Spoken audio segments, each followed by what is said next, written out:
देखिए ऐसा कि 4 लोगों की डेथ हो गई है और अभी कितने कितने लोग अंदर फंसे, 11 लोग हॉस्पिटल में हैं और बुरी तरह जख्मी हुए हैं। ये रात को 4 बजे हुआ, जब लोग सो रहे थे, नींद में बेचारे मर गए हो। और इसकी वजह यह है कि लोग गरीब हैं, परिवार बढ़ रहा है, कमरे छोटे छोटे हैं और उनको लगता है कि हम एक माला चढ़ा लेंगे तो हमारा परिवार उसमें रह लेगा। महंगाई का ज़माना है तो यह, और जो कंट्रैक्टर है ना, सबसे बड़े कमीनापन उन लोगों का है। उन कंट्रैक्टर्स को अगर कोई मकान बन रहा है तो उसको कम से कम इंजीनियर को बुलाकर उसकी पूरी फॉर्मेलिटी जिस तरह बिल्डिंग बनती है होना चाहिए, उसके बाद बनाना चाहिए। मैं तो कहता हूँ इलीगल बनाना नहीं चाहिए, इलीगल तो बंद होना चाहिए। परंतु कहाँ मना करेंगे? आप दिल्ली जाएंगे ना तो दिल्ली में सैनिक फार्म है, बड़ी बड़ी बिल्डिंग है। आप जाएंगे ओखला, पूरा इलीगल पूरे देश में हो रहा है। ये कोई नई बात नहीं है। और नहीं, स्ट्रक्चर देखा ना, स्ट्रक्चर आप देखिए जैसे सब स्ट्रक्चर नजर आ रहे हैं आपको।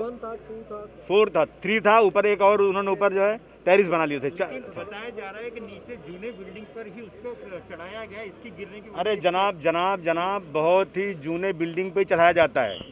जूनी बिल्डिंग पे लोग समझते हैं पहले एक ही माला बनता है, फिर धीरे धीरे जब परिवार बढ़ता है दूसरा माला बनता है, फिर और परिवार बढ़ता है, बहू आती है, बच्चे होते हैं तो और बनता है।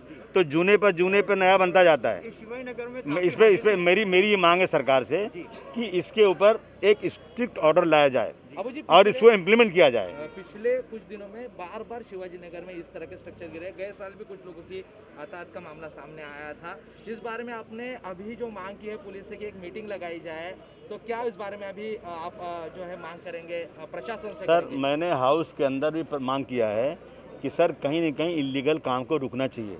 जान है तो जहान है। लोग लालच में, गुर्बत में बना लेते हैं, लेकिन अगर स्ट्रिक्ट ऑर्डर हो जाएगा तो नहीं बना सकते। क्यों दूसरे कंट्रीज में क्यों नहीं बनता है? क्योंकि वहाँ कानून इम्प्लीमेंट होता है। और मैंने अभी इलीगल कंस्ट्रक्शन की कलेक्टर की ज़मीन पे कंप्लेन किया तो वहाँ के जो कलेक्टर के नीचे अफसरान हैं, नीचे उन्होंने टाइप करके मेरा नाम लिखा कि एमएलए अबू आज़मी कंप्लेन कर रहा है। जनता तो समझेगी ना कि मैं उसका घर रोक रहा हूँ, जनता मेरे खिलाफ हो जाएगी। उसको ये नाम नहीं बताना चाहिए, लेकिन उसको उस पर कार्रवाई करना चाहिए। कार्रवाई आज तक नहीं हुई।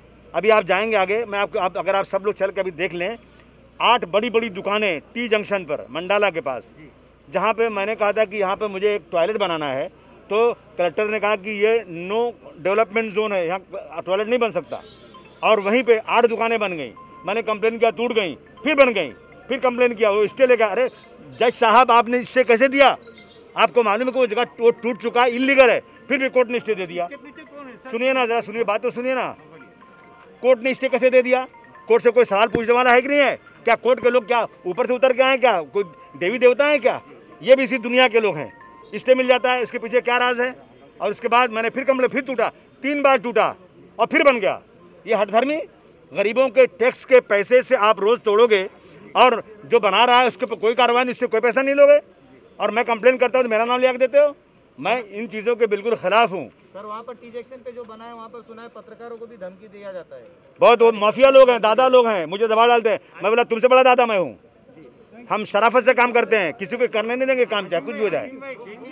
पुलिस डिपार्टमेंट भी मीडिया को बहुत रोकता है, जबकि मीडिया अपनी जान हथेली पे लेकर आती है। उनको क्या रोकना चाहिए क्या मीडिया? अरे अब जाने दीजिए, मीडिया अभी कहाँ ये सब बात करते हैं। अब जाने दीजिए, मीडिया नहीं मीडिया काम करती है, इसमें कोई शक नहीं है। इस पूरे मामले में बीएमसी या फिर ये जो कलेक्टर है वो इस पे जिम्मेदार है, ऐसा आपको लगता है? देखिए, मैं अभी तो कहूँगा कि जब मैं खुद कंप्लेन कर रहा हूँ, 3 बार पूरा स्ट्रक्चर टूटा फिर बन गया और उसके ऊपर कोई कार्रवाई नहीं हो रही, तो मैं समझूंगा कि कलेक्टर डिपार्टमेंट में जो नीचे बैठे हुए लोग हैं, सबके सब जिम्मेदार इसके हैं। इनकी जिम्मेदारी है ये।